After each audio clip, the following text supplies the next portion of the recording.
All right, let's talk about the end of the universe. When you think about it, your mind probably jumps to something big, explosive. A big crunch, maybe, or the universe tearing itself apart. But what if the most likely end isn't a bang at all? What if it's something way, way stranger? A slow, silent fade to black. Wow, yeah, that quote just hits you, doesn't it? It perfectly captures this idea that the end, it's not some big event, it's a condition, a state of perfect, eternal quiet where nothing interesting can ever happen again. And that is what we're talking about when we say heat death. Honestly, it's one of the most mind-bending ideas in all of physics. So the big question is, how does a universe full of vibrant, chaotic energy get there? Well, it's definitely not going to happen overnight. We're talking about the longest goodbye you can possibly imagine. It's this slow, unstoppable victory of disorder over, well, over everything. Every star, every galaxy. It's like the universe is just slowly running out of gas. And the principle behind this whole thing, it's actually pretty straightforward. Just picture the entire universe as a giant sealed-off box. Now, inside that box, you've got pockets of really useful, concentrated energy, like a star, right? But over time, that energy is always spreading out, getting thinner, more uniform, and eventually, it just becomes too spread out to do anything useful at all. And look, this isn't just some wild guess or a fringe theory. Nope. This cosmic destiny is practically written in stone by one of the most fundamental, inescapable laws of physics we know of. We're talking about the second law of thermodynamics. So what is this big, important law all about? It comes down to one word: entropy. Now, entropy can sound complicated, but you can just think of it as a measure of disorder or randomness. And here's the kicker. The second law says that in a closed system, and for all we know the universe is a closed system, the total disorder can only go one way: up. It always increases. Every single thing that happens, every star that burns, is actually pushing the universe just a tiny bit closer to its final, most disordered state. Let's make this real. A star is the perfect example, right? You've got this massive ball of incredibly concentrated energy. Through nuclear fusion, it does something spectacular. It creates light, heat, life. But in that very process, it's taking its concentrated fuel and spewing it out as dispersed, less useful waste heat into the cold, empty void of space.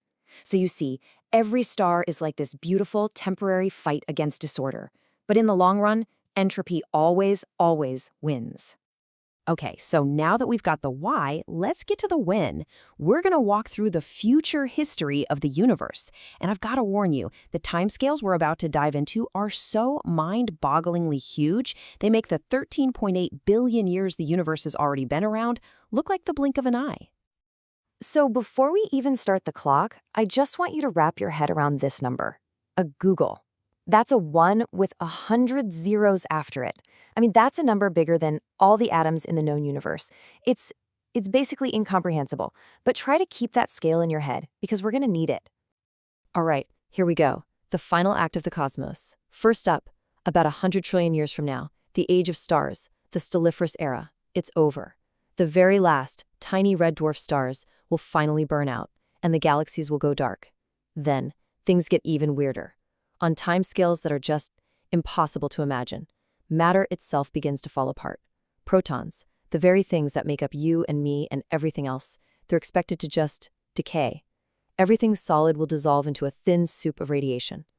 The last things holding out? The supermassive black holes at the center of galaxies. But even they're not forever. Thanks to something called Hawking radiation, they will slowly, painstakingly evaporate over an unimaginable stretch of time, until after a googol years, the very last one disappears in a final, quiet puff of particles. And what's left after all that? The heat death. So, what does that even look like? The heat death. What is this final destination we've been journeying towards? Well, it's a universe completely empty of anything we'd recognize. No structure, no change. You could even say no meaning. I mean, just think about the contrast. Our universe right now is buzzing with activity and structure. We have stars, galaxies, black holes, us. The final universe, it's just A thin, cold, uniform soup of lonely particles. All the energy is perfectly spread out. There are no hot spots, no cold spots, and if you don't have those differences, those gradients, well, change itself becomes impossible. It is pure, eternal stagnation. And this is where it gets really, really weird. I mean, truly mind-bending. Think about time.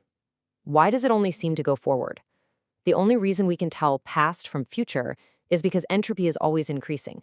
An egg can scramble, but it can't unscramble. An ice cube melts. Things move from order to disorder.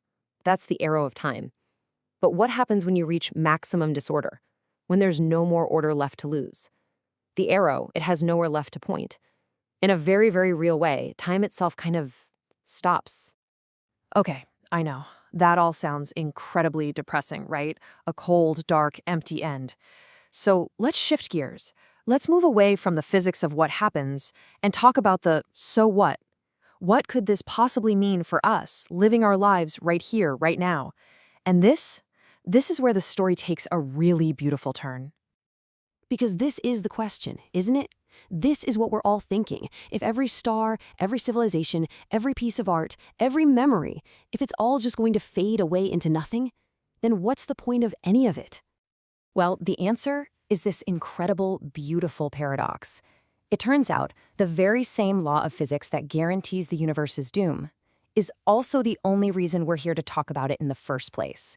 You see, that one-way flow of energy from useful to useless, from order to disorder, that's what powers everything.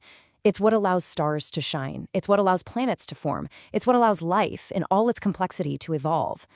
We are living in this brief, brilliant moment, this cosmic springtime, that only exists because the universe is on a one-way trip to its end. And that brings us to a completely different way of looking at all of this. Maybe the universe having an end doesn't destroy meaning. Maybe it creates it. Maybe meaning isn't found in things that last forever, but in the beautiful, temporary, dynamic things that happen right here and now. You know, like a conversation, or a sunset, or a lifetime. Our fleeting existence isn't a curse. It might be the very thing that makes it so precious. So, I want to leave you with this one last idea to chew on. In that final heat-death state, there's no change, there's no loss, there's no memory. Nothing can end, because nothing can ever begin. So the heat death isn't just another ending. It's the end of the very idea of endings. It is a state of true absolute finality. And when you think about that, it really makes you appreciate this vibrant, chaotic, and beautifully temporary moment we get to be a part of, doesn't it?